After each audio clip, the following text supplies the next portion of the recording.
ప్రభువును రక్షకుడు యేసుక్రీస్తు నామమున అందరికీ కూడా హృదయపూర్వక వందనాలు తెలియపరుస్తున్నా. అందరికీ వందనాలు.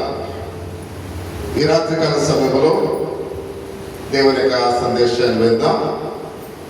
కీర్తన 23వ కీర్తన క్రైస్తవులందరూ కూడా బాగా సుపరిచితమైన కీర్తన. అంతేకాదు కానీ ఈ కీర్తన 23లోని మాటలు క్రైస్తవులు కాని వారు కూడా ఎంతో సుపరిచితులైన ప్రతి ఒక్కరిని కూడా గమనించాలి. అంటే అందరికీ ఈ కీర్తన ఎంతో ఇష్టమైందని ప్రతి ఒక్కరికి కూడా గమనించవలసిన వాటి మనం చూస్తూ ఉన్నాం. ఎందుకు ఇష్టమైందో ఒకసారి కీర్తన 23వ దావీదు కీర్తన 1-3 వచనాలు చదువుకుందాం. యెహోవా నా కాపరి, నాకు లేమి కలుగదు. పచ్చికల చోట్ల ఆయన నన్ను పరుంగా చేర్చున్నాడు. శాంతికరమైన జలముల యొద్ద నన్ను నడిపించుచున్నాడు. నా ప్రాణములకు ఆయన సేద తీర్చుచున్నాడు. తన నామమును బట్టి నీతి మార్గములో నన్ను నడిపించుచున్నాడు అని కీర్తనకారుడు రాసినట్లుగా మనం చూస్తూ ఉన్నాం.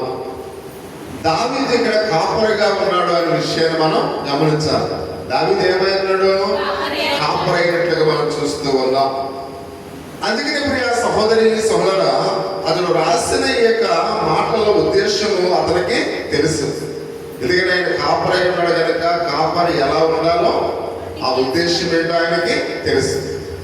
మనం ఏదైనా ఒక ఉద్యోగం చేస్తున్నప్పుడు దానికి సంబంధించిన ఆ సబ్జెక్ట్ చదవాలనుకోండి, ఒక ఇంజనీర్ చదివినప్పుడు ఒక మెకానికల్ ఇంజనీర్ చదివాడు అనుకోండి, ఆ మెకానికల్గా అతను ఏం చేయాలో అతనికి తెలుసు.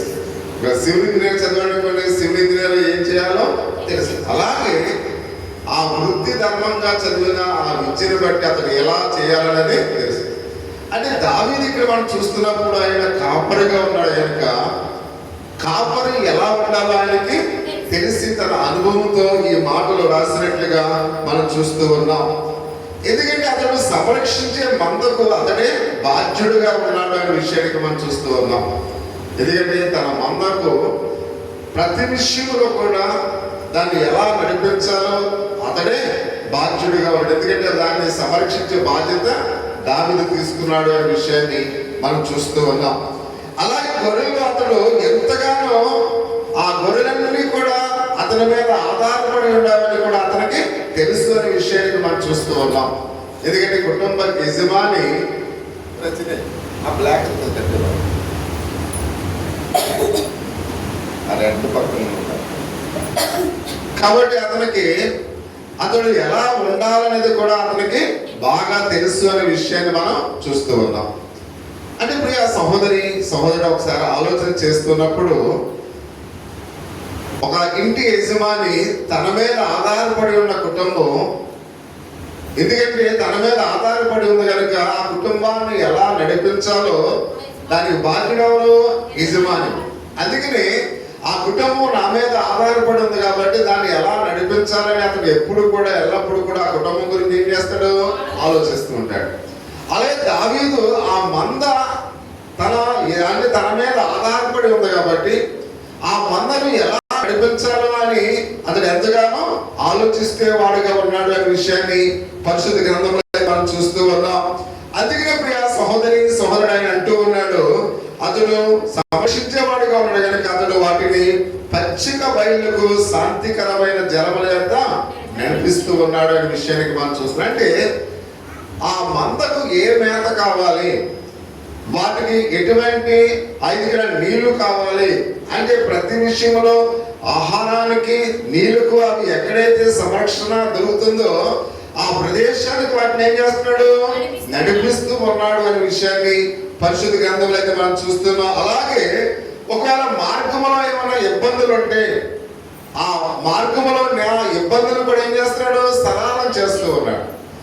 ఒకవేళ అక్కడ ఏమైనా తోడేళ్ళు ఉన్నా, సింహాలు ఉన్నా, క్రూర జంతువులు ఉన్నా వాటిని అన్నిటి నుండి ఈ గొర్రెల మందను ఏం చేస్తున్నాడు? కాపాడుతూ ఉన్నాడు అనే విషయాన్ని పరిశుద్ధ గ్రంథంలో అయితే మనం చూస్తూ ఉన్నాం. ఎందుకంటే ప్రియ సహోదరి సహోదర, అన్ని సమయాల్లో కూడా వాటికి ఎటువంటి అపాయకరమైన పరిస్థితులు లేకుండా ఏం చేస్తున్నాడు? కాపాడుతూ ఉన్నాడు, సంరక్షిస్తూ ఉన్నట్లుగా మనం చూస్తూ ఉన్నాం.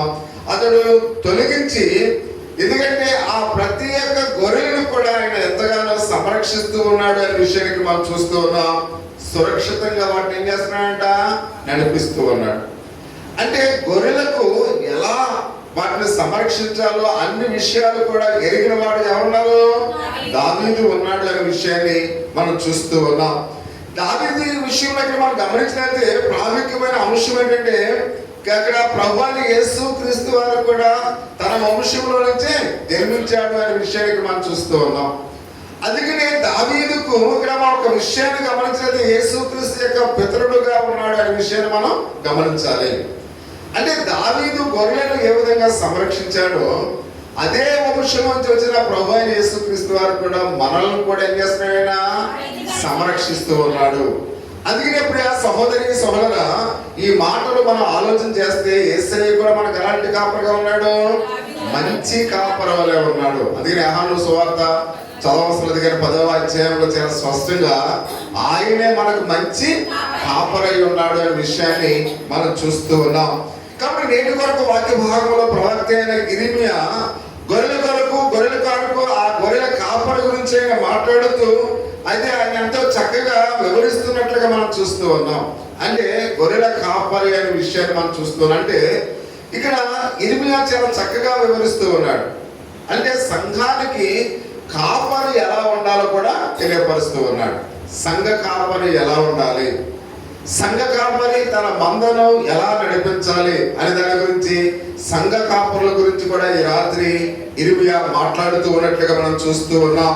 అంత మాత్రమే కాకుండా ప్రియ సహోదరి సహోదరా, ప్రవక్త ఎలా ఉండాలి ఇర్మియా దాని గురించి ఆయన మాట్లాడుతూ ఉన్నాడు.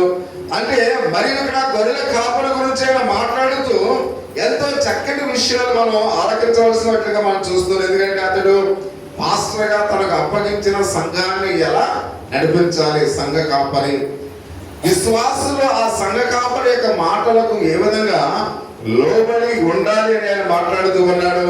ఎందుకంటే మనం కూడా ఇందులో ఉన్న ప్రియమైన వాళ్ళ సంఘ కాపరి ఎంత బాధ్యతను కలిగి ఉన్నాడో సంఘ విశ్వాసులు కూడా అంతే బాధ్యతను కలిగి ఉన్నారు. అంటే సంఘ కాపరి, ఆ సంఘ కాపరితో ఎవరున్నారు, సంఘము కూడా ఉంది అనే విషయాన్ని ప్రతి ఒక్కరికి కూడా గమనించవలసిన వారు మనం చూస్తూ ఉన్నాం. ఈ మాటల్లో ప్రాముఖ్యమైన అంశాన్ని ఈ రాత్రి క్లుప్తంగా మనం చూద్దాం. కాపరులు నీతి మార్గంలో గొర్రెలను నడిపించవలసిన వారినట్లుగా మనం చూస్తూ ఉన్నాం.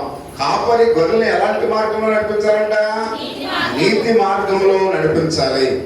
అందుకనే 3 విషయాలకు మనం చూస్తూ ఉన్నాం. అబద్ధ కాపరులు అబద్ధపు నీతిలో గొర్రెలను పాడు చేయడానికి మనం చూస్తూ ఉన్నాం. అబద్ధ కాపరులు ఏం చేస్తారంట, అబద్ధపు నీతితో గొర్రెలను పాడు చేస్తారు అనే విషయాన్ని మనం చూస్తూ ఉన్నాం. రెండవదిగా నిజమైన కాపరులు నిజమైన నీతిలో గొర్రెలను మేపుతారు. ప్రియమైన వారు, నిజమైన కాపరులు ఏం చేస్తారంట, నిజమైన నీతిలో వాటిని మేపుతారు మనం చూస్తూ ఉన్నాం. మంచి కాపరైన ప్రభువు మనకు నీతి అయి ఉన్నాడు అనే 3వ మాటలు మనం చూస్తూ ఉన్నాం. మంచి కాపరైన మన ప్రభు మనకు ఏమైనాడు, నీతి అయి ఉన్నాడు అనే విషయాన్ని ఈ 3 విషయాలు చాలా క్లుప్తంగా మనం చూద్దాం. ప్రియమైన వాళ్ళరా, బైబిల్ మాటలో, కథల్లో, ప్రసంగాల్లో మనం చూస్తున్నాం. తరచూ ఈ యొక్క మాట మనం చూస్తున్నాం, నీతి అనే మాట మనం చూస్తూ ఉన్నాం. అంటే బైబిల్ గ్రంథం అంతట్లో కూడా నీతి అనే మాట ఎంతో ప్రాముఖ్యమైనది. నీతి అనే మాట చాలా ప్రాముఖ్యమైనది. ఎందుకు ప్రాముఖ్యమైనదంటే ప్రియమైన వాళ్ళరా, నీతి అనేది చాలా ప్రాముఖ్యమైన మాట. ఎందుకుందంటే ఒకడు నీతిమంతుడైతే వాడు మంచివాడు. ప్రియమైన వాళ్ళ, నీతిమంతుడైన వాడు ఎలాంటి వాడంట, మంచివాడు అని మనం చూస్తూ ఉన్నాం. అలాగే ఒకడు అవినీతిమంతుడైతే వాడు చెడ్డవాడు. ప్రియ సహోదరి సహోదరా, అంటే నీతిమంతుడైతే ఎలాంటి వాడంట, మంచివాడు. అవినీతిమంతుడైతే చెడ్డవాడు అనే విషయాన్ని పరిశుద్ధ గ్రంథం మనకు తెలియపరుస్తూ ఉంది. అంటే నీతిమంతులు దేవుని బిడ్డలై ఉన్నారు. ప్రియమైన వాళ్ళ, నీతిమంతులు ఎవరు బిడ్డలై ఉన్నారంట, దేవుని బిడ్డలై ఉన్నారు. అవినీతిమంతులు ఎవరు బిడ్డలై ఉన్నారు, సాతాను బిడ్డలై ఉన్నారు. అంటే మనము ఈ రాత్రి నీతిమంతులుగా ఉన్నామా, దేవుని బిడ్డలుగా? ఒకవేళ అవినీతిమంతులుగా ఉన్నామా, సాతాను బిడ్డలుగా? ప్రతి ఒక్కరం కూడా మన యొక్క హృదయాంతరంగాలు మనం ఏం చేయాలంట, పరిశీలన చేసుకోవలసిన వారి బయటకు మనం చూస్తూ ఉన్నాం. ఎందుకంటే అలాగే నీతిమంతులైతే వాడు పరలోకానికి ఆశపడతాడు ప్రియమైన వాళ్ళ. ఈ రాత్రి ఒకవేళ మనం నీతిమంతులుగా ఉన్నట్లయితే మనం ఎక్కడికి వెళ్తాం? పరలోక రాజ్యానికి వెళ్తాం. ఒకవేళ అవినీతిమంతులుగా మనం ఉన్నట్లయితే నరకానికి పోయే వారంగా ఉంటాం. అంటే మనం నీతిమంతులుగా ఉన్నామా అవినీతిమంతులుగా ఉన్నామా అని ప్రతి ఒక్కరు కూడా ఈ రాత్రి పరిశీలన చేసుకోవాల్సిన వారి బట్టి మనం చూస్తూ ఉన్నాం. ఎందుకంటే సాతానుతో కలిసి మనం